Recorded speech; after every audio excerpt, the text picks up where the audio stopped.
नाज़रीन आदाब, आइए नज़र डालते हैं आज की अहम खबर पर।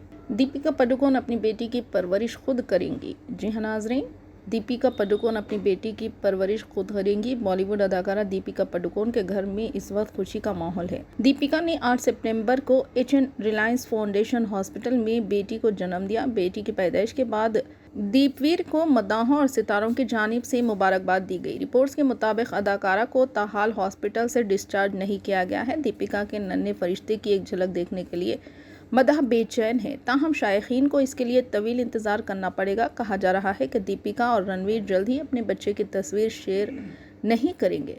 आजकल देखा जा रहा है कि सितारे अपने बच्चों को देखभाल के लिए लाखों रुपये तनख्वाह पर आया की खिदमत हासिल करते हैं। करीना कपूर खान से शुरू होकर कई ऐसे सितारे हैं जिनके बच्चों की देखभाल नैनी करती हैं, लेकिन दीपिका पादुकोण ऐसा नहीं करेंगी। रिपोर्ट के मुताबिक दीपिका ऐश्वर्या राय की तरह अपनी बेटी का खुद ख्याल रखेंगी, जिस तरह ऐश्वर्या अपनी बेटी आराध्या का बगैर किसी आया की मदद के खुद ही ख्याल रखती है। दीपिका भी इसकी पैरवी करेंगी। अगर इन मीडिया रिपोर्ट्स के दावों पर यकीन किया जाए तो ये खयास आराइयां भी की जा रही है कि दीपिका अपनी बेटी की परवरिश के लिए अदाकारी से वक्फा लेंगी।